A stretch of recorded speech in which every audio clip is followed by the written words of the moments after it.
उठो, जागो और तब तक नहीं रुको जब तक लक्ष्य ना प्राप्त हो जाए।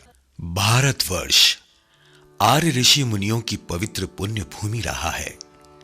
संसार में आगमन और प्रस्थान का बिंदु हर एक सजीव के व्यक्तित्व से जुड़ा है। मानव और समाज की कहानी एक दूसरे के समांतर चलती है। दोनों एक दूसरे के पर्याय बनते हैं। जिसने अपने जीवन और समाज को शाश्वत मूल्यों और संस्कारों के रूप में अपना व्यक्तित्व और कृतित्व दिया, वही समाज में अपनी छाप स्थायी कर लेता है। सर्वधर्म परिषद में हिंदू धर्म की सर्वश्रेष्ठता सिद्ध करके और विदेश की धरती पर वेदांत की सार्वभौमिकता प्रतिष्ठापित करके और स्वदेश प्रेम और विश्व मैत्री का प्रतिरूप जो स्थायी रूप से रह जाता है, मन में बस जाता है, वो है स्वामी विवेकानंद।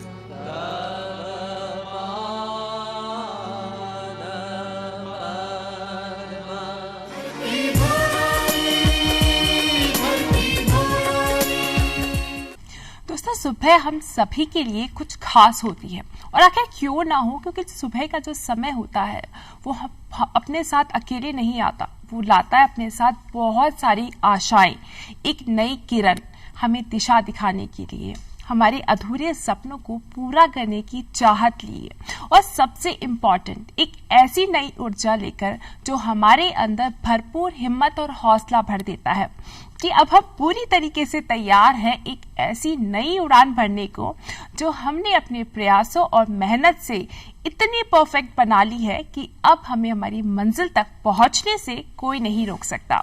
इसीलिए पहले अपने ख्वाबों को हकीकत के पंख लगकर उड़ने दीजिए, फिर देखिएगा किस तरीके से ये जो सुबह है आपके लिए सुनहरे गिफ्ट्स लाती है। इसी के साथ सुप्रभात धरती धोरारी में आपका बहुत बहुत स्वागत है। मैं हूं आपके साथ राधिका और मैं हूं आपके साथ रवि। राधिका, बिल्कुल सही कहा आपने कि जिंदगी में हर व्यक्ति जो है वो सफलता प्राप्त करना चाहता है और उस सफलता को पाने के लिए वो अपनी तरफ से हर संभव प्रयास भी करता है। दोस्तों, अगर हम सफलता और नारी इन दो शब्दों को मिलाकर बात करें तो आज की नारी अपने जीवन के हर क्षेत्र में सफलतापूर्वक आगे बढ़ रही है। हम बात करें नारी के चांद पर जाने की, हम बात करें शिक्षा के क्षेत्र की, खेलों के क्षेत्र की, साहित्य के क्षेत्र की, राजनीति के क्षेत्र की, आज नारी ने इन सभी क्षेत्रों में अपनी उपलब्धता और सार्थकता को बड़े पैमाने पर सिद्ध किया है। दोस्तों, सुप्रभात धरती धोरारी के इस मंच पर आज हम आपकी मुलाकात एक ऐसी ही महिला शख्सियत से करवा रहे हैं जो एक कवयित्री हैं, कथाकार हैं और एक इतिहासकार भी हैं। आइए मिलकर स्वागत करते हैं हमारी आज की मेहमान डॉक्टर मेघना शर्मा जी का। मेघना जी, बहुत बहुत स्वागत आपका सुप्रभात धरती धोरारी के इस मंच पर। बहुत बहुत धन्यवाद जी। और जैसा मैंने अभी कहा कि जो सुबह का समय होता है वो अपने आप में एक ऊर्जा लेकर आता है और जो काम हम पिछले दिन में नहीं कर पाते उन सब दिनों को आगे के सपनों को पूरा करने की चाहत भी लिए होता है। तो सभी का सुबह का जो समय है वो अलग अलग होता है, उसे बिताने का तरीका जो होता है वो अलग अलग होता है। तो आप कैसे अपने सुबह की शुरुआत करती हैं? सबसे प्यारा प्रश्न आपने सबसे पहले पूछा राधिका जी। मैं ये कहना चाहूंगी कि एक माँ, चूंकि आप भी एक माँ हैं, तो एक माँ बहुत अच्छे से ये बात समझ सकती है कि उसकी सुबह की शुरुआत कैसे होती है। तो सबसे पहले अपने बच्चे को दुलार कर बिस्तर से उठती है और उसके बाद वो सीधा किचन में जाती है। उसे टिफिन तैयार करना होता है क्योंकि उसके बच्चे को स्कूल भेजना होता है। वो उसे नहीं उठाती क्योंकि उसे मालूम है कि अगर बच्चा उठ गया तो वो उसे समय नहीं दे पाएगी, क्योंकि उसे रसोई घर में वो समय देना है। टिफिन बनाने के बाद, उसकी वाटर बॉटल भरने के बाद और उसका बैग तैयार करने के बाद वो अपने बच्चे के पास जाती है। यही क्रम मेरा भी है। मैं अपने बच्चे को उठाती हूँ और उठाकर उसे तैयार करके स्कूल भेजती हूँ। उसके बाद का कुछ समय मुझे अपने लिए मिल जाता है, लगभग 1 घंटे का वो समय होता है। उसमें मैं अखबार पढ़ती हूँ और अखबार पढ़ने के साथ साथ, क्योंकि सोशल मीडिया आज बहुत ज़रूरी हो गया है जीवन में, तो मेरा प्रयास रहता है कि जो मेरे मित्र हैं सोशल मीडिया पे जो मुझसे जुड़े हुए हैं, प्रबुद्ध मित्र, उन सभी के मैसेजेस को पढूं, सुप्रभात करूं, कुछ पोस्ट डालूं, कुछ देखूं, कुछ समझूं और उसके बाद शुरू होता है मेरा यूनिवर्सिटी जाने का समय। फिर अपने आप को तैयार करते हूं और रेडी होकर, क्योंकि हम लोगों की बायोमेट्रिक अटेंडेंस है तो हमें भागना होता है और 10 बजे हमें पहुंचना ज़रूरी होता है। 10 बजे मैं अपने कार्यालय पर पहुंच जाती हूँ। ये मेरा सुबह का शेड्यूल रहता है और उसके बाद 10 से 3 हम लोग यूनिवर्सिटी में होते हैं। जी, और जैसे कि हम शुरुआत की बात कर रहे हैं, तो जिंदगी का सफर तो चलता ही रहता है, लेकिन उस जिंदगी की जो शुरुआत है वो कहीं ना कहीं से तो होती है, और उसको जो कहते हैं हम हमारे शब्दों में, वो बहुत ही प्यारा वक्त होता है हमारा बचपन। तो आपका जो बचपन है वो कैसा रहा? राधिका जी, मैं अपने बचपन को अगर समेटूं तो मैं बहुत जल्दी बड़ी हो गई थी, मुझे ऐसा महसूस होता है, क्योंकि मैं अपने माँ बाप की इकलौती संतान रही। पिता की नौकरी बाहर थी, मैं और मम्मी हम लोग संयुक्त परिवार में कभी भी नहीं रहे। तो न्यूक्लियर फैमिली में भी हम 3 सदस्य घर में, और 3 सदस्यों में से भी एक सदस्य नौकरी के लिए बाहर, तो मम्मी और मैं घर में होते थे। अब स्थिति ये होती थी कि कई बार समय जब नहीं कटता था तो मेरी माँ ने मेरा ध्यान डाइवर्ट करने के लिए पढ़ाई के अलावा मुझे बहुत सारी चीजों में इंटरेस्ट डेवलप करने के लिए प्रेरित किया। उसमें पेंटिंग्स भी शामिल थी, उसमें लिखना पढ़ना शामिल था, कॉमिक्स मंगवाया करती थी वो, और कॉमिक्स को भी हिंदी और इंग्लिश दोनों वर्जन्स में मंगवाया करती थी, इसलिए कि दोनों भाषाओं पर कमांड हो। तो कॉमिक्स को पढ़ना आप लोगों ने भी अपने बचपन में डेफिनेटली इसको जिया होगा। तो एक अलग किस्म का बचपन था, आम बचपन नहीं था। और कुछ मैं व्यक्तिगत तौर पे अगर आपको बताऊं, शेयर करूं, कि मैं बहुत ही रिजर्व किस्म की बच्ची थी। आज मैं बहुत खुल करके बात कर लेती हूँ, लेकिन उस समय अंतर्मुखी तो नहीं कहूंगी मैं, लेकिन मैं रिजर्व थी। बहुत जल्दी घुलना मिलना मेरे स्वभाव में बचपन में नहीं था। और यही कारण था कि जब बच्चे बहुत सारे मिलकर कॉलोनी के आसपास के बच्चे खेल रहे होते थे, तो उस समय मैं कुछ नया कर रही होती थी, नया कुछ ढूंढ रही होती थी। इस वजह से कई बार अकेलापन भी मुझे भोगना पड़ा, लेकिन इस अकेलेपन ने ही मुझे बनाया।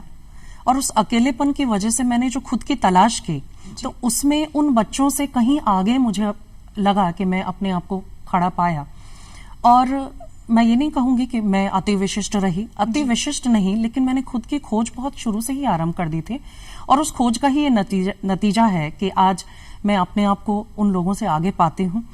और ये संदेश देना चाहती हूँ कि बच्चों को समय अगर उसकी माँ सबसे ज्यादा देती है और उसका इंटरेस्ट कहीं ना कहीं डेवलप करती रहती है बराबर, तो हर बच्चा विशिष्ट बन सकता है। क्या बात है, बहुत बहुत अच्छी बात कही आपने। मेघना जी, बात करें हम आपके बचपन की, कहाँ आपका जन्म हुआ, कहाँ आपकी प्रारंभिक शिक्षा हुई और कहाँ पर आपकी कॉलेज एजुकेशन हुई, उसके बारे में हमें बताएं। देखिए, आज धरती धोरारे कार्यक्रम में मैं बैठी हूँ, राजपूताना की धरती पर बैठी हूँ, लेकिन मेरा जन्म राजस्थान का नहीं रहा जी। मैं एक संयुक्त परिवेश की उपज कही जा सकती हूँ, क्योंकि हम लोग जो हमारे पूर्वज रहे वो उत्तर प्रदेश को बिलोंग करते थे।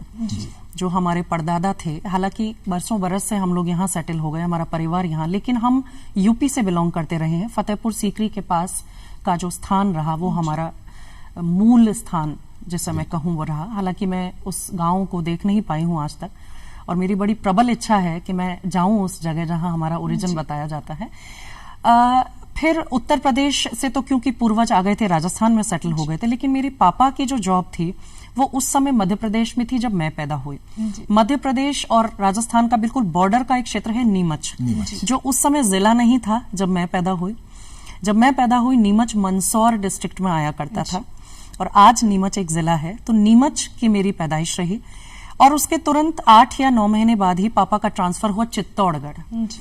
तो मैं बहुत गौरवान्वित हूं यह कहते हुए कि मेरी जन्म भूमि नीमच एक ऐसी भूमि रही जो 1857 की क्रांति के लिए सबसे ज्यादा जानी जाती है। आज मैं एक इतिहासकार के तौर पे अपने आप को बहुत संतुष्ट महसूस करती हूँ कि मेरा नाता ऐसे शहरों से रहा जो अपने आप में गौरवशाली रहे हैं, जिनका अपना लंबा इतिहास है, की दृष्टि से बहुत गौरवशाली रहे, बहुत महत्वपूर्ण रहे हैं। क्योंकि नीमच की छावनी और नीमच की क्रांति, नसीराबाद की क्रांति राजस्थान में 1857 की जो क्रांति उसका प्रतिनिधित्व करती है।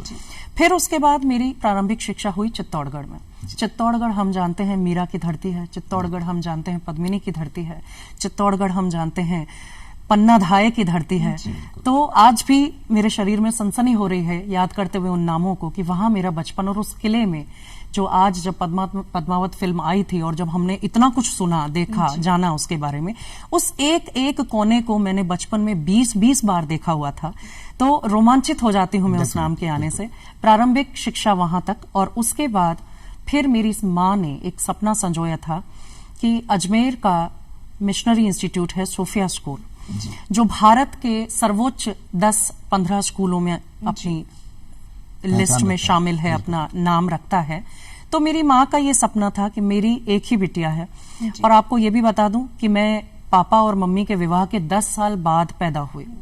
तो बहुत इंतजार के बाद उन्होंने संतान का चेहरा देखा था, तो माँ के ख्वाब भी उतने ही बड़े थे और वो उतनी ही उत्साहित थी कि मैं अब इस बच्ची को दुनिया से अलग बनाऊं।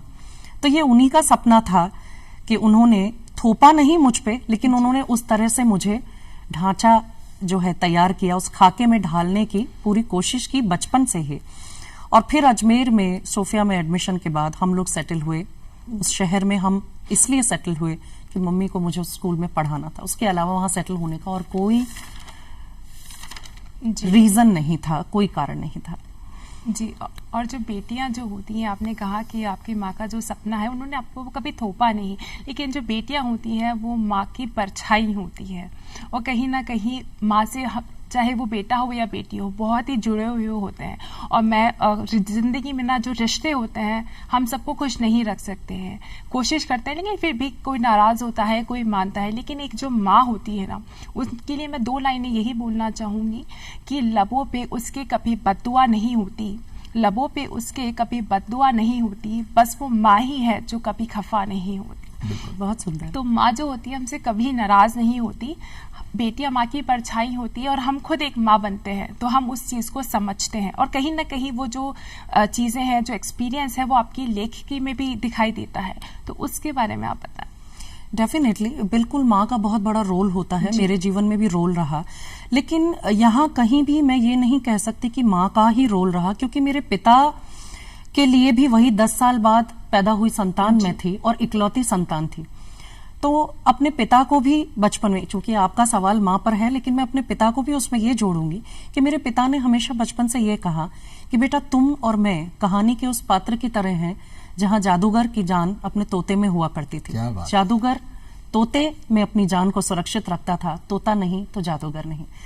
उनका अर्थ ये था कि वो जीवन के गुर सिखाने वाले जादूगर जी, और मैं उनका तोता। पापा जब भी भावुक होते हैं तो ये तक कह देते हैं कि बेटा अगर मेरी शरीर की चमड़ी से तुम्हारे पैर की जूती भी बनानी पड़ जाए तो मैं खुशी खुशी खुद को प्रस्तुत कर दूंगा। तो ये भावना माता पिता की ही हो सकती है। रही बात माँ की, तो माँ ने मेरी हर हॉबी को प्यार से संवारा, सहेजा, वो खुद भी जुड़ जाती थी उसमें। आज मैं डिफरेंस महसूस करती हूँ राधिका जी, क्योंकि मेरी माँ एक हाउसवाइफ थी, सोशल वर्कर वो रही हैं, लेकिन जब तक मैं 10th में नहीं आ गई, जब तक मेरी पढ़ाई नहीं होगी कंप्लीट, जब तक मैं समझदार नहीं हुई, तब तक उन्होंने कोई जॉब ज्वाइन नहीं किया। हालांकि उनकी बहुत इच्छा थी, बहुत बौद्धिक महिला रही हैं वो। एक कसमसाहट भी आज उनके मन में मैं देखती हूँ जब वो देखती हैं कि वो इतनी बुद्धिजीवी होने के बाद भी कहीं एक वर्किंग कैटेगरी में वो नहीं आ पाई, खुद को स्थापित नहीं कर पाई, क्योंकि एक हाउसवाइफ का लेबल ऐसा होता है कि हम उसका लेवल वहीं घटा के रख देते हैं कि वो तो सिंपल एक हाउसवाइफ है। तो माँ की वो तकलीफ को भी मैं महसूस करती हूँ, आज भी वो तकलीफ उन्हें है, लेकिन उन्होंने मेरे साथ साथ कोशिश की कि मेरा जो भी इंटरेस्ट है उसको डेवलप किया जाए, पूरा समय मुझे दिया। और माँ के साथ जो बॉन्डिंग होनी चाहिए वो बॉन्डिंग है भी, रही भी। कुछ बातों में मतभेद भी रहे हैं, ऐसा नहीं कहूंगी मैं कि बिल्कुल मतभेद नहीं रहे, कुछ बातों में मतभेद भी रहे, क्योंकि डांटना भी उन्हें ही होता था, पापा की गैर मौजूदगी में उन्हें मुझे डांटना भी होता था। तो मेरे मन में एक क्रोध की भावना, विरोध की भावना भी माँ के प्रति अधिक रही, पिता के प्रति नहीं रही जी। और अब मुझे महसूस होता है ये चीज कि अब मैं जब माँ बनी हूँ, मुझे अपने बच्चे को डांटना जब पड़ता है तो मुझे लगता है कल को शायद ये बच्चा भी ये सोचेगा कि मम्मी मेरी बहुत डांटती है, जैसे मैं सोचती रही हूँ। और देखिए जितना प्यार दुलार माँ बच्चे को करती है तो डेफिनेटली कहीं कहीं बच्चे का अटैचमेंट होता है, तो वो उसी कारण से उसको डांट पड़ती है। और रवि, उसी कारण से एक बात और बोलना चाहूंगी कि जो वो बहुत खुशनसीब होते हैं बच्चे जिन्हें माँ बाप का प्यार मिलता है, और माँ तो सभी के लिए बहुत खास होती है। इसीलिए तो कहते हैं ना कि किसी के हिस्से मकान आया, किसी के हिस्से जायदाद आई, किसी के हिस्से मकान आया, किसी के हिस्से जायदाद आई, मैं खुशनसीब था, मेरे हिस्से माँ आई। तो इसीलिए तो आप बताइए क्या बता रही थी आप? मैं यही बता रही थी आपको। तो माँ ने पूरा सपोर्ट किया, माँ के सपने को, इनफैक्ट माँ जैसी खुद बनना चाहती थी। मुझे आज महसूस होता है, बचपन में मुझे नहीं पता चलता था कि माँ क्या सोच रही है। मुझे लगता है कि माँ ने खुद के लिए भी कोई हम एक चित्र खींचते हैं जीवन का, हर व्यक्ति अपने लिए भी एक छाया चित्र खींच के रखता है कि ऐसा हो, लेकिन ये जरूरी नहीं कि वैसा हो पाए। कुछ प्रारब्ध का भी खेल होता है, कुछ अपने प्रयास भी होते हैं, सभी का एक मिला जुला असर होता है। माँ वैसी नहीं बन पाई, लेकिन माँ इस बात को देखकर डेफिनेटली खुश हैं और खुश होंगी कि जैसी वो बनना चाहती थी, उनकी परछाई जैसे आपने कहा वो वैसी बन गई। वो चाहती थी कि मंचों से बात कहें, वो बहुत अच्छी वक्ता भी रही हैं। ये बात बिल्कुल ठीक है कि वो बचपन में जब 26 जनवरी के स्काउट और गाइड में मम्मी बहुत एक्टिव रही थी, 26 जनवरी पे जब झांकियां निकलती थी स्कूल की, तो कभी वो किसान बनती थी, कभी वो सैनिक बनती थी, यानी बोल्ड कैरेक्टर्स उन्होंने निभाए। और जीवन में एक हाउसवाइफ बन के रह जाना उन्हें कभी नहीं भाया। मैं वो तकलीफ आज महसूस करती हूँ कि सिंपली एक हाउसवाइफ का जो टैग था उन्होंने उसे तकलीफ दी, लेकिन उन्होंने वो कंट्रीब्यूशन जो मेरे अंदर दे दिया, आज मुझ में शायद मैं समझती हूँ कि डबल कंट्रीब्यूशन हो गया। और आज मैं जिस पेडेस्टल पे खड़ी हूँ, तो ये उनके लिए एक संतोष का कारण होना चाहिए कि वो नहीं कर पाई तो उनका अंश आगे बढ़ रहा है, क्योंकि हम अपने सपनों को अपने अंश में ही देखते हैं। बिल्कुल, आप जो बात कर रही हैं, जैसे राधिका ने भी कहा कि रिश्ते जो होते हैं वो बहुत महत्वपूर्ण होते हैं, हमारी जिंदगी का एक अहम हिस्सा होता है। किसी को हम खुश रख पाते हैं, किसी को हम खुश नहीं रख पाते हैं। और रिश्तों की जब बात चलती है तो रिश्तों का एक बहुत शानदार ताना बाना आपने बुना, आपकी एक किताब है रिश्तों की वसीयत, वो पूरे साहित्य जगत में आज बहुत पॉपुलर है। तो ऐसा क्या खास है इस रिश्तों की वसीयत में, क्योंकि राधिका सभी चीजें जो है वो रिश्तों की अहम होती हैं, तो उसके बारे में आप हमें बताएं। देखिए रवि जी, रिश्तों की वसीयत का नाम चुनने में मुझे बहुत समय लगा जी। इस रिश्तों की वसीयत में रिश्तों पर और भी कहानियां हैं जी। जिसमें रिश्तों की मिट्टी भी शामिल है, रिश्तों की वसीयत भी टाइटल कहानी है ये। तो इसी कथा को टाइटल कहानी बनाना और इसे टाइटल बनाने के लिए मुझे बहुत दिमाग अपना चलाना पड़ा कि रिश्तों की वसीयत, कि जब मुझसे ये सवाल पूछा जाएगा कि वसीयत और रिश्तों की, तो कैसे आप उसे कनेक्ट करेंगे। तो पहले मैंने उसका जवाब खोजा और जब मुझे उसका जवाब मिला तब मैंने उसे टाइटल दिया रिश्तों की वसीयत। और अमूमन मैं जब कभी भी बातचीत करती हूँ किसी से, जब मैं व्याख्यान देती हूँ या जब जैसे आज आप मुझसे पूछ रहे हैं, तो ये प्रश्न उठता ही है कि रिश्तों की वसीयत के क्या मायने हैं। रिश्तों की वसीयत एक ताना बाना है। रवि जी, रिश्ते हमेशा अच्छे नहीं होते जी। कई ऐसे दर्द भरे रिश्ते भी जीवन में आते हैं जो आपको सोचे समझे एक ताने बाने से खींच करके बाहर निकाल फेंकते हैं जी। और आप अपने आप को ऐसे समंदर में महसूस करते हैं जैसे आपको तैरना नहीं आता और एक नन्हे शिशु को समंदर में फेंक दिया गया है। कुछ रिश्ते ऐसा भी रोल अदा करते हैं आपके जीवन में। उन रिश्तों को कहते हैं दर्द और पीड़ा वाले रिश्ते। हम बहुत खुश होते हैं ये देख के कि हमारा ये रिश्ता बहुत अच्छा है, ये रिश्ता बहुत लविंग है, बहुत अच्छी बॉन्डिंग है। लेकिन मैं आपको बताऊं, जो मैंने महसूस किया कि जो रिश्ता तकलीफ देने वाला होता है, व्यक्ति को बनाने में उसकी भूमिका ज्यादा अहम होती है बजाय उस कंफर्ट जोन वाले रिश्ते। बहुत अच्छी बात है। तो दर्द, एक कहानी हम सुनते हैं बचपन से कि जूते में कील एक व्यक्ति रखता था। उससे पूछा कि जूते में कील क्यों रखते हो? वो कहता था कि जब मैं चुभेगी तो मुझे एहसास रहेगा कि परमात्मा है। तो जब तक दर्द नहीं होता, एक कलाकार के पीछे की पृष्ठभूमि 99% केसेस में जब आप खोजेंगे, जब आप पड़ताल करेंगे, तो आप पाएंगे कि कहीं एक ऐसा दर्द, एक फांस लेकर के वो घूम रहा है और जो सबसे ज्यादा मुस्कुरा रहा है उसके पीछे सबसे बड़ी तकलीफ है। तो दर्द के रिश्ते, जहर भरे रिश्ते, प्रेम के रिश्ते, अकेलेपन के रिश्ते, और अकेला जब व्यक्ति होता है तो दुनिया से अनजान व्यक्ति जब सहयोग के लिए आगे आता है तो महसूस होता है कि जरूरी नहीं कि खून के रिश्ते ही आपको आगे बढ़ाएं। जहां खून के रिश्ते प्रबल हो जाते हैं वहां वो व्यक्ति दुनिया में बहुत अधिक नाम नहीं कमा पाता। जिस व्यक्ति ने दुनिया में बहुत अधिक प्यार पा लिया तो उसका प्रारब्ध निश्चित रूप से खून के रिश्तों के मामले में कमजोर ही पाया। ये मेरा अनुभव रहा है। मैंने बहुत रिसर्च की है रिश्तों पर, और जहां जैसा महसूस हुआ कि किस रिश्ते ने किसको तकलीफ दी, कुछ छोटी सी भी अगर कोई घटना मेरे जीवन में, मेरे जहन में, मेरे मानस पटल पर अगर अंकित हुई है तो उसको बुनकर उसके आसपास कहानी का एक दायरा बना दिया मैंने और उसको एक कहानी की शक्ल दे दी। और इस तरह की 11 कहानियों का संग्रह है रिश्तों की वसीयत।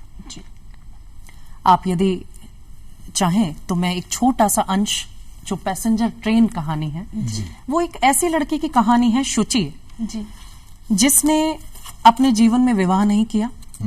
वो चाहती थी विवाह करना, लेकिन चूंकि उसके पिता सौतेले थे और वो कमाती थी, अपने जीवन में कमाई करके लाती थी घर में और पूरा घर उसकी कमाई से चलता था, तो पिता ने उसका विवाह नहीं होने दिया। और उस लड़की की वेदना 1 घंटे 40 मिनट का पैसेंजर ट्रेन का सफर तय करके वो जाया करती थी अपने कार्यस्थल पर। उस पैसेंजर ट्रेन की 1 घंटे 40 मिनट की कहानी को मैंने पिरोने की कोशिश की है पैसेंजर ट्रेन में। उसका एक छोटा सा अंश आपको सुनाऊं। पैसेंजर ट्रेन अपनी सामान्य गति से चल रही थी। जीवन की उथल पुथल, भावों के घटते बढ़ते स्तर से भला पैसेंजर ट्रेन को क्या लेना देना। वो तो न जाने कितनों को रोज यूं ही ढोती थी जैसे जीवन और कालक्रम मनुष्य को ढोता आया है। शुचि ने जैसे तैसे खुद को संभाला। आधा सफर कट चुका था। उसे कभी लगता जैसे पैसेंजर ट्रेन रोज से कुछ अधिक तेज चल रही हो, कभी लगता जैसे आज ट्रेन की गति सामान्य से भी कम हो। खैर, जीवन की इस पैसेंजर ट्रेन सी सामान्य गति को पहचान पाना सामान्य बात कहां थी। शुचि ने अपनी छोटी सी पानी की बोतल से कुछ घूंट पिए और कंपार्टमेंट बदलने की सोच ही रही थी कि अगले ही स्टॉप पर बुजुर्ग महिला अपने पोते को लेकर उतर गई। शायद इस कस्बे के कुछ रिश्तेदारों से मिलकर उन्हें साथ लेकर जाना रहा होगा आगे के सफर पर हरिद्वार। शुचि कुछ संभली, सामान्य होने की कोशिश करने लगी। पैसेंजर ट्रेन को सिग्नल मिला और चल पड़ी वो अपनी चिर परिचित सामान्य गति। क्या बात है, बहुत ही। और आपको लेखन का तो शौक ही है, साथ ही आपको कविताएं लिखने का भी शौक है। आप कविताएं भी बहुत ही खूबसूरत से लिखती हैं और मैंने आपकी कविताएं पढ़ी भी हैं। तो कोई ऐसी कविता जो आपको बहुत पसंद हो, आपके दिल के बहुत करीब हो, जो आप हमसे शेयर करना चाहिए, हमारे दर्शकों के साथ शेयर करना चाहिए? देखिए राधिका जी, माँ बनते ही एक औरत की प्रायोरिटी, एक औरत की पसंद, सब कुछ उसके बच्चे पे केंद्रित हो जाते हैं। ये आप भी बहुत अच्छे से महसूस कर सकते हैं क्योंकि आप भी माँ हैं। तो सबसे पसंदीदा यदि मैं कहूं तो वो पहला संग्रह जो मैंने अपने बेटे को समर्पित किया, दिल्ली में माननीय अशोक वाजपेयी साहब के हाथों उसका लोकार्पण हुआ था। और उसकी जो टाइटल कविता है माँ होती हूं जब, ये एक कोलाज है। ये एक ऐसा कविता संग्रह है जब मैं समझदार हुई तब से लेकर के माँ बन गई तब तक की कविताओं का। तो इसमें कविताओं की परिपक्वता का लेवल आपको अलग अलग दिखाई देगा क्योंकि जब मैं कॉलेज में पढ़ती थी तब मेरी सोच का दायरा, तब मेरी परिपक्वता, जब विवाह हुआ उसके बाद की मेरी परिस्थितियां, जब संतान उत्पन्न हुई उसके बाद मेरे सोच का दायरा कितना बदला। तो उस ऊब डूब के बीच, ऊब डूब भी ना कहूं तो ताने बाने के बीच जो कुछ मैंने भुगता, जो कुछ मैंने महसूस किया, जो मुझे अच्छा लगा, जो दर्द, जो त्रासना मेरे जीवन में आई, उन सभी को।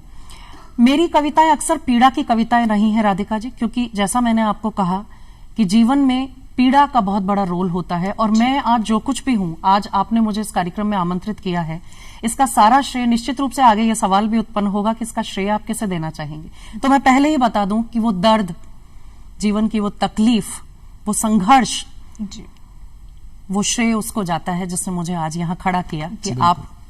तो पसंदीदा की बात आपने कही तो मैं वहीं आती हूं।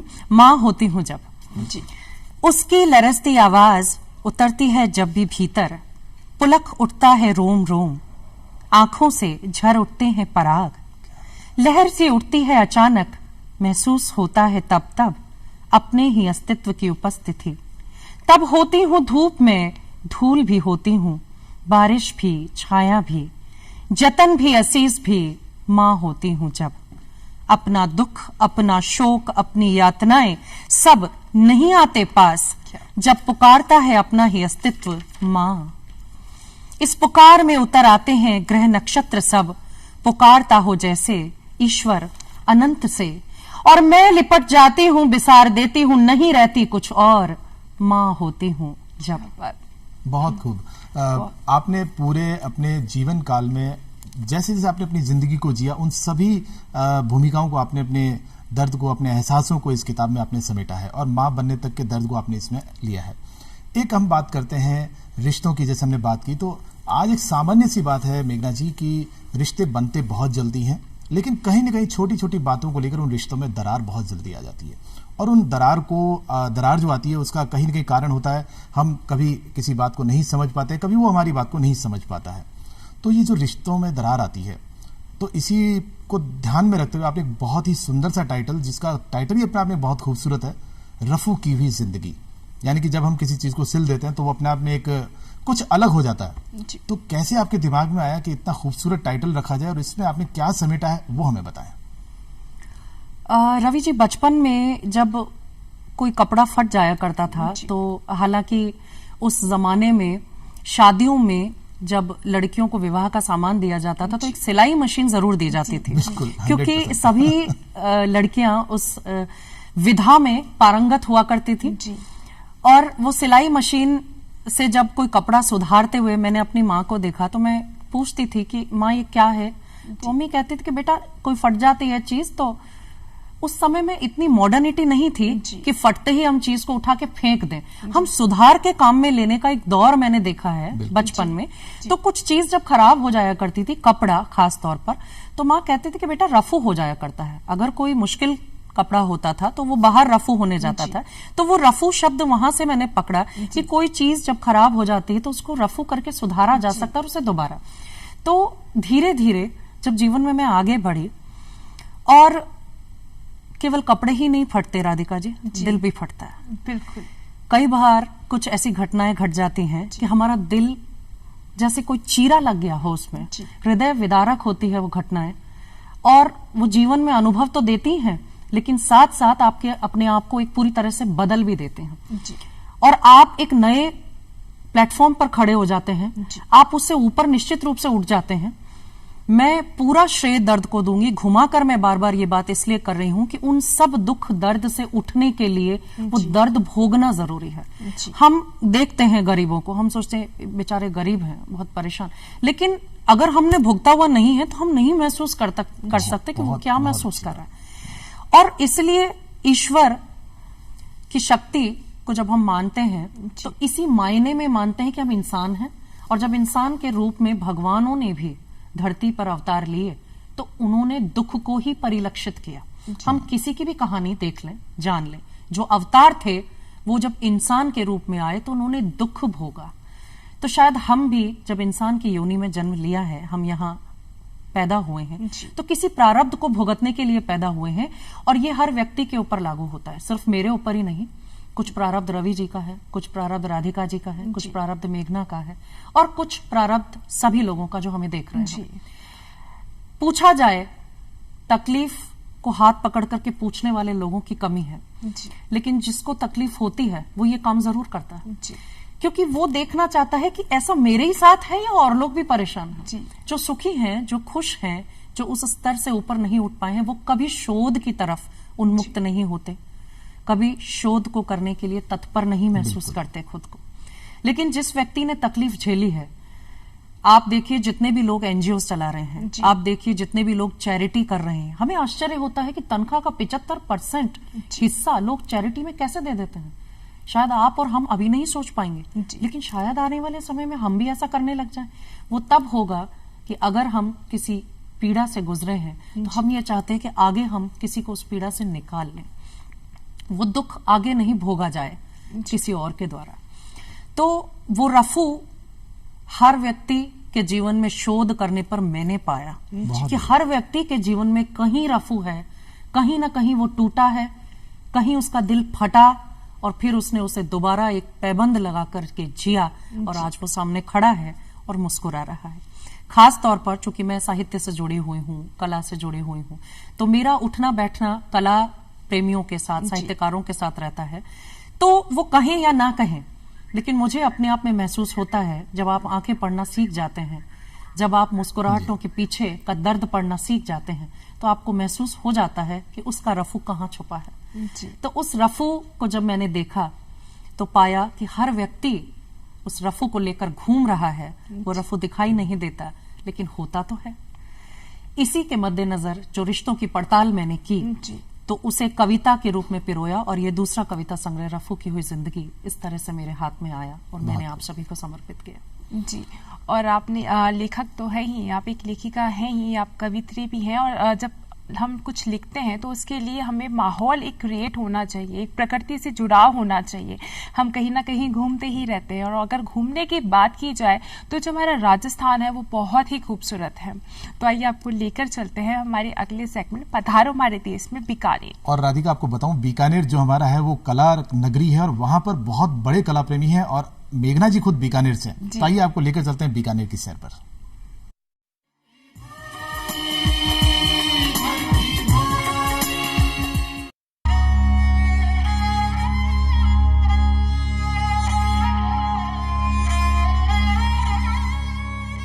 महल की छत में सोने का काम बेहद खूबसूरत। बीकानेर की पारंपरिक चित्रकला शैली के साथ ही सुप्रसिद्ध उस्ता कला भी इन महलों में बिखरी पड़ी है।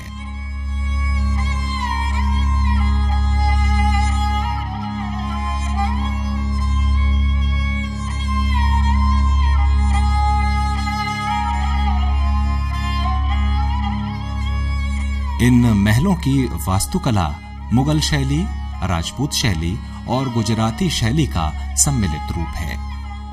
विशेष बात यह भी है कि कई महलों में पाश्चात्य देशों की वास्तुकला की छाप भी दिखाई देती है।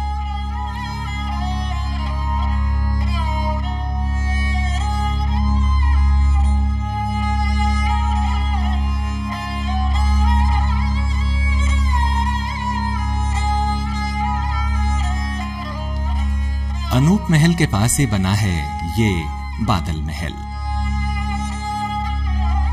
इसकी छतों पर नील वर्णी बादलों का सजीव चित्रण है।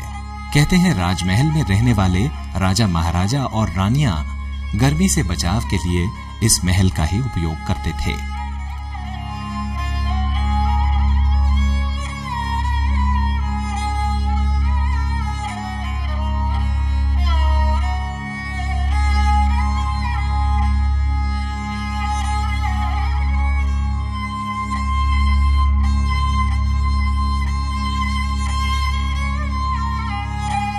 बादल नहीं आए तो बादलों का एहसास इस महल से निरंतर होता है। और अब आते हैं किले के सबसे भव्य अनूप महल में। और ये है इस महल का दीवाने खास। लगता है किसी अनूठे सौंदर्य लोक में आ गए हैं। यही वो महल है जहां बीकानेर के शासकों के राज तिलक का दस्तूर भी होता रहा है। शिल्प सौंदर्य में बेमिसाल महाराजा अनूप सिंह द्वारा 1669 से 1698 ईस्वी में बनवाए इस महल में सोने के काम की कारीगरी ही इसे स्वर्ण महल की संज्ञा देती है।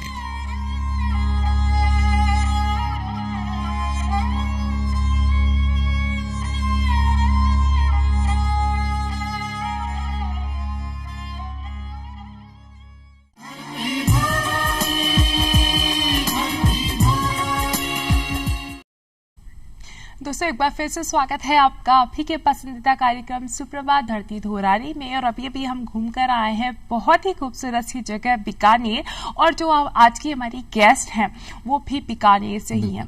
दोस्तों कुछ हमारा जो सुप्रभात धरती धोरारी का ये जो कार्यक्रम है ये अब 5वां साल में प्रवेश कर चुका है, और इससे जुड़े बहुत सारे गेस्ट हमारे साथ हमारे दिल को छुए, और हमने बहुत सारी जो उनसे जुड़ी बहुत अच्छी अच्छी चीजें हैं आप तक पहुंचाई। लेकिन कुछ लोग ऐसे होते हैं जो इतने अच्छे काम करते हैं कि हमारे दिल को छू जाते हैं।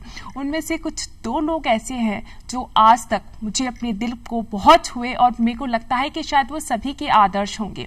एक पहली राज्य की महिला कुली मंजू देवी जी, जिन्होंने अपना सफर ग्रामीण क्षेत्रों से शुरू किया, घूंघट से शुरू किया, और शहर में आकर इतने सारे पुरुषों के साथ अकेली महिला जिन्होंने काम किया और ये बता दिया कि कोई ऐसा क्षेत्र नहीं है जहां महिलाएं काम नहीं कर सकती।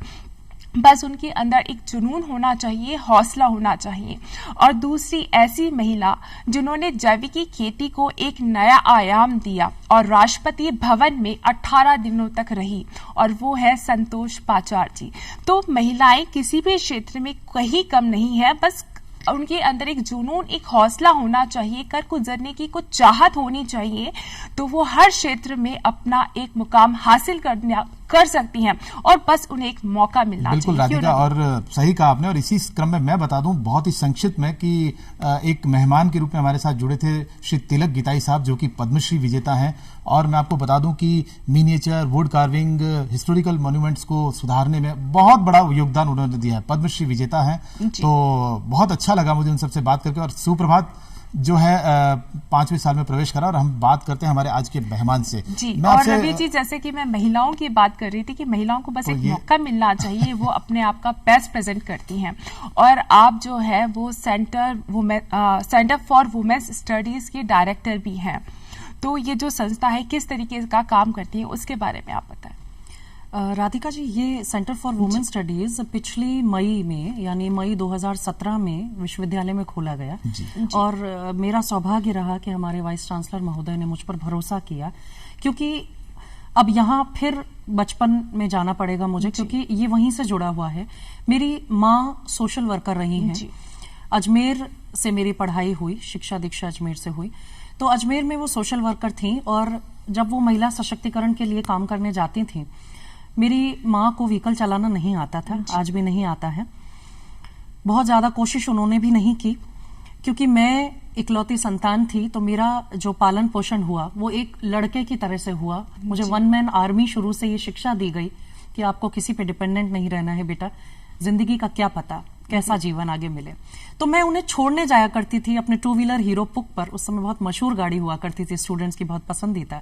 मैं अपने कॉलेज की प्रेसिडेंट भी रही हूँ, तो मैं हीरो पुक चलाती थी, और वो मॉडल मैंने लिया जो लड़के अक्सर पसंद किया करते थे। तो उस लड़कों की पसंद वाले हीरो पुक मॉडल पे मैं अपनी माँ को छोड़ने जाया करती थी। तो कई बार ऐसा होता था कि आधे घंटे की मीटिंग है, मम्मी कहती थी बेटा तुम बैठ जाओ मेरे साथ, अपन वापस चलेंगे। तो उस आधे घंटे में चाहते हुए ना चाहते हुए भी मैं उस जगह बैठती थी, और जो कुछ भी हो रहा था उसे सुनती थी। शुरू में इंटरेस्ट नहीं आया, क्योंकि मेरी समझ से ऊपर मामले हुआ करते थे, बहुत मैच्योर मामले हुआ। लेकिन धीरे धीरे धीरे धीरे सुनते सुनते मेरे कानों में जब ये चीजें पड़ी कि गांव की महिलाएं कितनी दुखी हैं, फिर मैंने देखा कि शहर की शायद सुखी होंगी, मैंने देखा कि शहर की महिलाएं उनसे कहीं अधिक दुखी हैं। मैं सोचती थी कि हाउसवाइफ दुखी होती होंगी, मैंने देखा कि वर्किंग वुमेन डबल लोड को उठा करके भी उतनी सुखी नहीं है जितनी एक हाउसवाइफ है। तो कोई सुखी नहीं मिला मुझे। वो रफू, वहां भी वो रफू था कि हर महिला की एक परेशानी अलग स्तर की है, और उसे सुलझाते सुलझाते मैंने मम्मी को देखा, और धीरे धीरे मुझे भी लगा कि हम जब सशक्त हो जाएं कभी, तो हमें इन महिलाओं को हाथ पकड़कर आगे खींचना चाहिए। तो मैं काम करती गई, सीवी बढ़ता गया, और मैं जब लेक्चर भी देने जाती बाहर, तो मेरी कोशिश ये रहती थी कि उसे महिलाओं पर किसी तरह उसे महिलाओं पर केंद्रित कर लूं। बिल्कुल, कई बार इंटेंशनली, कई बार अनइंटेंशनली। आपने जब बात की कि बाहर जाकर मैंने महिलाओं के लिए काम किया, तो आप महिलाओं के विमर्श के लिए, नारी विमर्श के लिए आपने विदेश यात्रा भी की। और विदेश यात्रा के क्रम में राधिका, मैं आपको बताऊं कि आपने थाईलैंड की यात्रा की। और मैं जानना चाहूंगा कि हम विदेशी महिलाओं की बात करें और भारतीय महिलाओं की बात करें, तो कितना परिवर्तन आपने महसूस किया वहां पर जाकर, वहां की महिलाओं में और भारतीय परिवर्तन है रवि जी। और महिलाओं के परिप्रेक्ष्य में तो बाद में बात करूंगी, मैं पहले सांस्कृतिक परिप्रेक्ष्य में बात करूं कि मैंने एक बहुत विशेष जो चीज वहां देखी, नोटिस की, वो ये थी कि जब मैं क्लासरूम में लेक्चर देने जा रही थी, तो जूते चप्पल बाहर क्लासरूम से बहुत दूर चबूतरे पे खुले हुए थे, और उन चबूतरों पे जूते चप्पल खुले होने के बाद जब मैंने देखा, तो अपने आप मेरे हाथ भी, जब आपको खुले हुए जूते चप्पल दिखते हैं तो हम भी अपने सैंडल को खोल के ही आगे बढ़ते हैं, हम अपने सैंडल सहित आगे नहीं बढ़ सकते। खोलते खोलते मैंने आयोजकों से पूछा कि यहाँ जूते चप्पल क्यों खुले, क्या कोई धार्मिक स्थल है? हम अमूमन भारत में ये देखते हैं कि कोई रिलीजियस प्लेस होता है, कोई धार्मिक स्थल होता है, कोई समाधि होती है, कोई मजार होती है, कोई थान होता है, वहां हम जूते चप्पल खोल के उसे पवित्र स्थान मान के प्रवेश करते हैं। जब मैं आगे गई तो वहां क्लासरूम में बच्चे बैठे हुए थे, ये बात कर रही हूं मैं बुद्धिस्ट महामुकुट यूनिवर्सिटी की, और उन सभी बच्चों के पैर मैंने देखे, किसी के भी पैर में फुटवेयर नहीं था। और आयोजकों ने मुझे ये कहा कि मैडम, हम विश्वविद्यालयों का शिक्षा का मंदिर समझते हैं, कोई भी विद्यार्थी जूते पहन के कक्षा में अध्ययन नहीं करता। क्या बात है, बहुत और हम तो भारतीय संस्कृति से बहुत सीखते हैं जी। तो मुझे एक बार तो बहुत अच्छा लगा, और एक बार खटका भी कि भारत में तो मैं नहीं समझती कि कोई विश्वविद्यालय ऐसा होगा जहां जूते खोल के, मेरे अपने विश्वविद्यालय की बात करूं, मैं भी जब कक्षा में पढ़ाती हूं तो मैं फुटवेयर पहन के पढ़ाती हूं, लेकिन वहां महसूस हुआ वो बहुत बड़ा इस बात को मान रहे थे कि कोई इंडियन स्कॉलर हमारे पास लेक्चर देने के लिए आया है। हमारे यहाँ तो स्थिति हम ये देखते हैं कि कार्यक्रमों में जब माँ सरस्वती के आगे दीप भी प्रज्वलित करते हैं, तो कई बार अतिथि जूते उतारना भूल जाते हैं। बिल्कुल। और वो जूतों के साथ ही माला पहना देते हैं, जूतों के साथ अगरबत्ती जला देते हैं, जूतों के साथ। तो मुझे वहां लगा कि सरस्वती की मूर्ति नहीं थी, लेकिन शिक्षा को सरस्वती का स्वरूप मानकर वो उन जूतों को बाहर छोड़कर और फिर अध्ययन के लिए आ रहे हैं। रही बात महिला सशक्तिकरण की, तो मैंने वहां महिलाओं को, वहां नॉन वेजिटेरियन खाना ज्यादा प्रचलित है और मात्र सत्तात्मक परिवार व्यवस्था है, जैसी हमारे यहाँ केरला में है। जी वहां विवाह के बाद माता पिता बिटिया के घर में रहना पसंद करते हैं, पसंद नहीं करते, ये परंपरा है वहां। और वहां के पुरुष को बहुत गर्व से ये कहते हुए मैंने सुना, क्योंकि जिनने हमारे यहाँ रुकने ठहरने की व्यवस्था की थी, तो उन्होंने बहुत गर्व से कहा कि she is my wife is my home minister.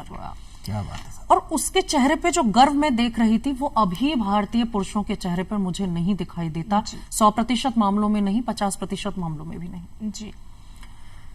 भारतीय पुरुष साथ देने के प्रयास की ओर अग्रसर है, मदद कर रहा है। आज वो जमाना नहीं रहा कि वो शराब पीकर आ रहा है और पैसे छीन कर जा रहा है, आज भी है, लेकिन ये चीजें धीरे धीरे कम हो रही हैं। लेकिन आज भी एक मेल ईगो कहीं गहरे तह में बैठी हुई है। और जब भारतीय पुरुष पति के रूप में होता है तो उसका स्वरूप और भी अलग होता। वो तारीफ कर देगा दुनिया भर की महिलाओं की, वो प्रशंसा कर देगा, वो महिला कितना अच्छा बोलती है, वो महिला कितना, लेकिन जब उसकी पत्नी आगे निकलने लगती है तो कहीं एक छोटी सी तकलीफ उसके मन में एक ग्रंथि बनकर पैदा हो जाती है और वो उसे रोकने के लिए तत्पर हो जाता है। बिल्कुल मेघना जी, आपकी इस बात से मैं सहमत हूं कि ये भारतीय जो हमारा समाज है उसमें ये है, बिल्कुल प्रचलित है। हम अगर पुरुषों की बात करें तो कहीं उनके दिमाग में ये बात ग्रंथि है, बिल्कुल ये कुंठा हो जाती है, वो अपने आप को बौना, न जाने क्यों ऐसा होता है, लेकिन बाहर ये महसूस नहीं हुआ। तो दूसरी बात राधिका जी, मैंने देखा कि जब हम मार्केट को क्रॉस करें तो फिश कटलेट्स छोटे छोटे कपड़े पहनकर भी महिलाएं आराम से बेच रही हैं और किसी पुरुष की गंदी निगाह उस महिला की तरफ उठती हुई मैंने नोटिस नहीं की।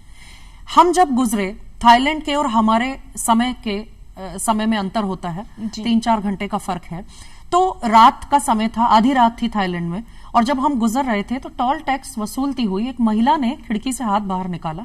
मैं आश्चर्यचकित हो गई कि हमारे यहाँ तो 9 बजे बाद भी अगर महिला बाहर निकलती है तो सवाल खड़े कर दिए जाते हैं कि वो महिला बाहर क्यों निकली, उसे नहीं निकलना चाहिए था। फिर बात आती है उसने क्या पहना था, उसके परिधान ऐसे नहीं थे, उसके परिधान ठीक नहीं थे, उसका बोलने का ढंग ठीक नहीं था, और टोल टैक्स एक महिला वसूल कर रही है, इसका मतलब उस देश में कितनी सुरक्षा उन महिलाओं को मिलती होगी। या ऐसी घटनाएं नहीं घटती होंगी, तभी बहुत आराम से वो रात की ड्यूटी दे रही थी। हालांकि जब हम कंपेयर करें तो भारत एक बहुत विशाल देश है, थाईलैंड एक बहुत छोटा सा देश है। व्यवस्थाओं को छोटे से देश में संचालित कर लेना बहुत आसान हुआ करता है। इस बात को हम नकार नहीं सकते कि हमारे यहाँ पॉपुलेशन भी अधिक है, हमारे यहाँ समस्याएं भी अधिक हैं, हमारे यहाँ काम करने वाले लोग और सहन करने वाले लोग भी अधिक हैं। लेकिन जब सशक्तिकरण में हम तुलनात्मक अध्ययन करेंगे तो मुझे कुछ आगे लगी वहां की महिलाएं, और हमारी महिलाओं को जब हम देखें तो वो एक डेवलपिंग फेज में है, बढ़ रही हैं आगे, खींच के पीछे भी लाया जा रहा है। और कुछ पुरुष वर्ग तो ऐसा है जो धड़ल्ले से उन्हें आगे लेने की कोशिश कर रहा है, क्योंकि मैंने देखे हैं कि महिला सशक्तिकरण के जो अधिकतर कार्यक्रम आयोजित होते हैं उनके सूत्रधार पुरुष हैं। बिल्कुल। तो कैसे कह दें कि पुरुष सहयोग नहीं कर रहे हैं, कैसे कह दें वो पहिए बने हुए पुरुष हैं और खींच खींच के गांव से महिलाओं को लेकर के आ रहे हैं कि आपके लिए कार्यक्रम हो रहा है, थे चालो, थे वठे चालो, थे सुनो, वे कई बोल रहे हैं, है ना। राजस्थान में ही नहीं, राजस्थान से बाहर, क्योंकि मैंने एनजीओज में भी काम किया। जब मम्मी के साथ धीरे धीरे मैं बड़ी हो गई, मेरी रुचियां बढ़ती गई, तो उस क्षेत्र में मैंने देखा कि किस तरह से बसें भर भर के पुरुष इस बात को प्रमोट कर रहे हैं, हम आपके खाने की व्यवस्था करेंगे, हम आपके रुकने की व्यवस्था करेंगे, लेकिन आप आइए और सुनिए, हम दिल्ली से किसी वक्ता को बुला रहे हैं। तो कैसे कह दें कि वो पुरुष महिला को आगे नहीं लाना चाह रहा। तो एक असमंजस की स्थिति बनी हुई है, कहीं कुंठा भी है, इसी भारत में कुंठा भी देखने को मिल रही है, और इसी भारत में पुरुष महिला को खींच करके कोने कोने से आगे भी ला रहा है, सशक्त भी बना रहा है। आपने एक सवाल किया था कि आप सेंटर फॉर वुमेन स्टडीज में क्या काम कर रही हैं। सबसे बड़ा मुद्दा जो सबसे पहले सेंटर फॉर वुमेन स्टडीज ने उठाया वो था किन्नरों से संबंधित। हम ये चाहते हैं कि किन्नरों को फ्री एजुकेशन दी जाए। हालांकि ये मुद्दा हमने प्रस्ताव के रूप में आगे पास कर दिया है, फाइल आगे मूव कर चुकी है, लेकिन विश्वविद्यालय का एक प्रोसेस है कि वो मीटिंग्स में रखा जाएगा और वहां से प्रस्ताव पारित होने के बाद उससे लागू किया जाएगा। तो हमने ये सबसे बड़ा मुद्दा उठाया। इसके अलावा रूरल सेक्टर में, गांव में हम जाकर के नुक्कड़ नाटक करते हैं, जहां हमने बाल विवाह, क्योंकि सबसे अधिक आज भी जब अक्षय तृतीया होती है तो अक्षय तृतीया पे आज भी लुक छुप के लोग बाल विवाह करने की जुगत में रहते हैं और कहीं ना कहीं पकड़ में आते हैं केसेस, हम अखबारों में देखते हैं। तो हम ये दिखाना चाहते थे कि बाल विवाह के क्या नुकसान थे और आपको आश्चर्य होगा जानकर कि कई सासू माएं वहां मुड्डे पर बैठी हुई थी और वो ये कह रही थी अपनी बहू की तरफ इशारा करके कि मैडम आप इनको बताओ कैसे आगे बढ़ना है। तो मेरा सीना गर्व से फूल गया कि ऐसी भी सासें हैं जो अपनी बहू को आगे ले जाना चाहती है। वो कहती है गांव में सबसे अधिक पड़ी हुई है। वो मारवाड़ी में बात कर रही थी। तो मैंने पूछा कितनी पड़ी हुई है, तो उसने बताया कि ये 10वीं पास है और मैं चाहती हूँ कि ये आगे कुछ करे। एक तो मैडम हमारे यहाँ घूंघट बहुत ज्यादा होता है, आप इसको हटवाओ।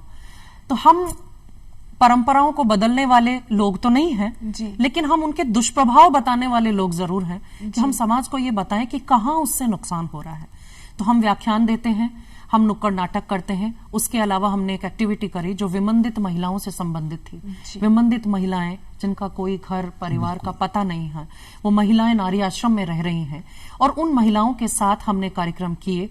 छोटी दिवाली के दिन हम छोटी छोटी LED लाइट्स, छोटे छोटे रंगोली के सामान, स्टिकर्स, फूल, फल, मिठाई लेकर के गए और वो खुशी से गा रही थी, चिल्ला रही थी, क्योंकि वो विमंदित थी तो वो हर तरह का एक्शन कर रही थी। और हमें लगा कि सेंटर के बैनर तले इस तरह, और हम विद्यार्थियों को हमेशा कोशिश ये करी कि हम बच्चों को जोड़ें, बच्चियों को शुरू से ये पता रहे कि जो कमजोर महिला वर्ग यदि है तो हमें उसको आगे लाना है। बिल्कुल मेघना जी, बात आपकी बिल्कुल सही है कि आज महिलाएं जो है वो निश्चित रूप से आगे बढ़ रही हैं और महिलाओं में कहीं ना कहीं एक क्रांतिकारी परिवर्तन आया है और वो इस चीज को महसूस भी कर रही हैं।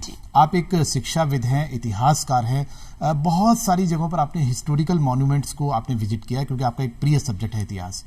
तो आज जो हम हिस्टोरिकल मॉन्यूमेंट्स की बात करते हैं, उनके रख रखाव की बात करते हैं, तो हम कितना उनको पुरातन जो हमारी धरोहर है उनको बचा पाने में सक्षम हो पा रहे हैं या नहीं हो पा रहे हैं? नहीं हो पा रहे हैं, बिल्कुल सीधा ही हाँ और ना में। हालांकि इन चीजों का जवाब नहीं होता, लेकिन मैं कहूंगी क्योंकि मैं बावड़ियों और किलों से बहुत ज्यादा रोमांचित होती हूँ। मेरी इच्छा रहती है कि मैं जिस भी क्षेत्र में जाऊं वहां यदि कोई बावड़ी है, क्योंकि वाटर कंजर्वेशन एक मेरा रुचि का विषय है, पर्यावरण संरक्षण के लिए भी मैंने थोड़ा काम किया हुआ है। तो पर्यावरण को बचाने में, जल के संरक्षण में बावड़ियों का बहुत बड़ा योगदान हुआ करता था, खासतौर पे राजस्थान और गुजरात में।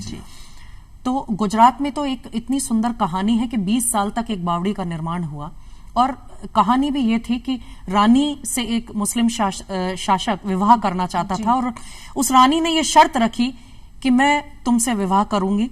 वो रानी उससे विवाह नहीं करना चाहती थी और इसलिए उसने ये शर्त रखी कि मैं तब विवाह करूंगी जब मैं जो बावड़ी बना रही हूं वो पूरी हो जाएगी। और इसलिए 20 वर्ष तक उस बावड़ी के निर्माण को खींचा गया और 20 वर्ष में उस बावड़ी का निर्माण हुआ।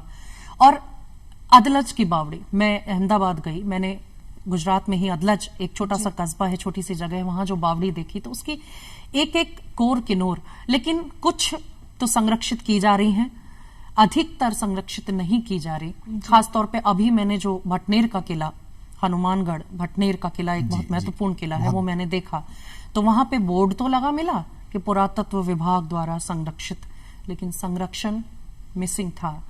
और ये संरक्षण तब होगा जब हम इतिहास के प्रति समाज को प्रेरित करें। आज हम अक्सर क्लासेस में ये सुनते हैं कि मैडम इतिहास बहुत उबाऊ सब्जेक्ट है, हम तो सोते थे, ऐसा माना जाता है, ऐसा कहते हैं सभी कि इतिहास जो है वो बच्चे आते हैं और सीधा हमसे सबसे पहले ये कहते थे कि मैडम हमें तिथियां याद नहीं होती। क्या फायदा गड़े मुर्दे उखाड़ने का? ये प्रश्न है जिनसे हम 2-4 होते हैं रोज। और मैं आपको बताऊं कि मैं जब थाईलैंड में गई तो ये मेरी जिद थी राधिका जी कि मैं भारतीय परिधान में ही लेक्चर दूंगी। मेरे साथी प्रोफेसर ने मुझे कहा कि ट्राउजर्स रख लेना, जैसे हम जनरल वे में बात करते हैं कि मेघना दिक्कत होगी, फ्लाइट में जाना है और वहां का कल्चर के हिसाब से आप अपने, लेकिन मैंने कहा कि वहां के कल्चर के हिसाब से मैं क्यों बदलूंगी खुद को, मैं अपने कल्चर को लेकर वहां जा रही हूँ। और मैंने भारतीय परिधान में साड़ी में वहां लेक्चर दिया और आप विश्वास करेंगे राधिका जी, उस पल्लू को हाथ लगाकर वाइस चांसलर ने ये कहा, व्हाट मटेरियल इज दिस मेघना जी? क्या बात है। मैंने उनसे कहा, I will gift you one when you will come to be India, है ना। उस मटेरियल को देख के वो इतने खुश हुए, और जब एंकर ने मेरे लिए कहा Indian scholar with Indian attire, तो गर्व से सीना फूला कि हम अपनी भारतीय, क्यों उनके जैसे बनने के पीछे होड़ में हम शामिल हैं। जी। विद्यार्थियों ने थाई लैंग्वेज में मुझसे सवाल किए, मुझे थाई नहीं आती थी। जी। एक ट्रांसलेटर बिठाया गया, उसने थाई को इंग्लिश में कन्वर्ट किया, उसने फिर इंग्लिश में मुझे बताया, मैंने इंग्लिश में जवाब दिया, उस ट्रांसलेटर ने उसे थाई में कन्वर्ट करके बच्चों को रिप्लाई दिया, और बच्चों ने उसमें पूरी तरह पार्टिसिपेट किया। ये नहीं सोचा कि थाई में लेक्चर नहीं हुआ तो हम क्यों पार्टिसिपेट करें। हम अपने बच्चों से पूछते रहते हैं, बच्चों कोई सवाल पूछिए, बच्चों के पास सवाल नहीं होता, बच्चों के पास जवाब नहीं होता। जब हम पूछते हैं तो जवाब नहीं होता, और जब हम कहते हैं कि सवाल पूछो तो उनके पास सवाल नहीं होता। राधिका जी, तो आप कुछ पूछ रही थी। पुरातत्व से जब तक हम युवा पीढ़ी को नहीं जोड़ेंगे, युवा पीढ़ी के मन में हमारे इतिहास, हमारे पास्ट के प्रति गौरव की भावना विकसित नहीं होगी, तब तक ये इमारतें इसी तरह संरक्षण से दूर रहेंगी। जी, एक छोटा सा संदेश जो है वो हम आपसे लेंगे, और लेकिन एक युवाओं को क्या संदेश देंगे आप? युवा, वायु और वेग, ये आपने एक बहुत खूबसूरत बात कही थी, तो इसके बारे में बताएं। ये वहां से उत्पन्न होता है रवि जी, जब शिकागो में हमारे युवा लीडर विवेकानंद गए थे, तो धर्म सम्मेलन था। एक छोटा सा किस्सा याद आ रहा है मुझे कि किस तरह की हाजिर जवाबी हुआ करती थी उन लोगों में, जो आज डेवलप करने की जरूरत है हम में, हमारी युवा पीढ़ी में। तो उन्होंने वहां जब गीता को सभी धर्म ग्रंथों में सबसे नीचे रखा पाया, तो एक व्यक्ति ने चुटकी लेते हुए, व्यंग करते हुए कहा कि देखिए स्वामी जी, आपकी गीता सबसे नीचे रखी है। वो मुस्कुराए आगे चले गए। फिर उनसे कहा गया कि आपकी गीता सबसे नीचे रखी हुई है। फिर वो पलटे और उन्होंने जवाब दिया, हाँ, गीता ही तो सभी धर्मों का आधार है। बिल्कुल। तो ये वो जवाब था। तो युवा का उल्टा होता है वायु, और वायु में होता है वेग। उस वेग को दिशा देने का काम करते हैं आप और हम। हम टीचर्स हैं, आप कला से जुड़े हुए व्यक्ति हैं, आप ऐसे लोगों को ला करके मंच दे रहे हैं। सबसे बड़ी बात कि आप हमारी बात को पहुंचाने का माध्यम बन रहे हैं। तो आप वो पहिए हैं जिन पर चलकर हम अपनी बात अधिक लोगों तक पहुंचा सकते हैं। तो ये संदेश सबसे बड़ा है कि युवा को नहीं जोड़ा जाएगा तब तक किसी भी तरह का कैंपेन सफल नहीं हो सकता। जी, और मेघना जी, आप सुप्रभात धरती धोराड़ी के इस मंच पे हमारे साथ जुड़ी और हमें इतनी अच्छी अपनी लेखन से जुड़ी कविताओं के बारे में आपने हमें बताया, अपने जीवन के इतने अनमोल पल जो है आपने हमसे शेयर किए, उसका बहुत बहुत धन्यवाद। धन्यवाद, शुक्रिया। दोस्तों, है आपसे विदा लेने का। न्यूज रूम से खबरें आपके लिए, लेकिन उससे पहले आनंद लेते हैं लोकगीत का। धन्यवाद।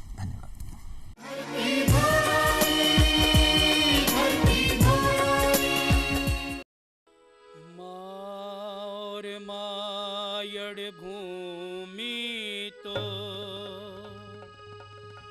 दोनों एक समान, रंग रंगीलो छेल छबीलो मारो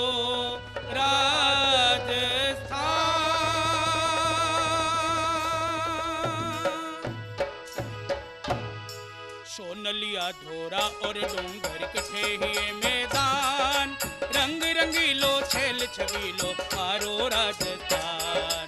सोनलिया धोरा और डूंगर कठे ही मैदान, रंग रंगीलो छेल छबीलो मारो राजस्थान।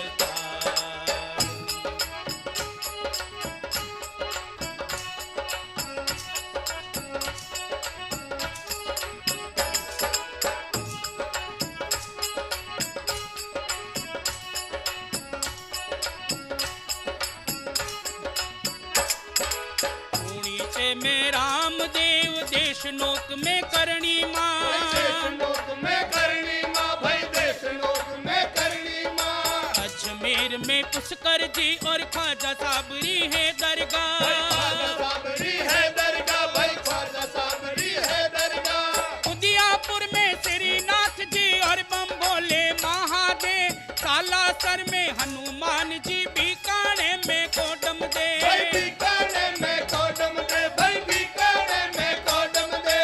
किथे ही मंदिर, किथे ही मस्जिद, किथे ही ये गुरुद्वार, रंग रंगीलो छेल छबीलो मारो राजस्थान। सोनलिया थोड़ा और डूंगर किथे ये मैदान, रंग रंगीलो छेल छबीलो मारो राजस्थान।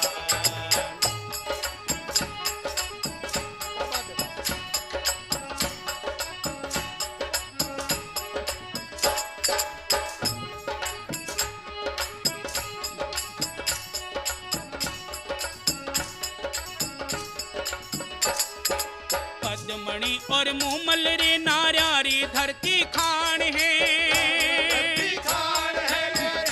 धरती खान है। अरे पन्ना धायरी बलिदानी तू इणरो बडियो मान है, बडियो मान है भाई, इणरो बडियो मान है। हांडीरी हूँ कार्य अठे और हूँ मीर रो हज अठे, बामा सारो ज्ञान अठे कपल मुनि रो ज्ञान अठे। कपल मुनि रो जान रे भाई, कपल मुनि रो जान रे। त्रिवेणी रो संगम अठे भक्ति शक्ति ज्ञान, रंग रंगीलो छेल छबीलो मारो राजस्थान। सोनलिया थोड़ा और डूंगर कठे ये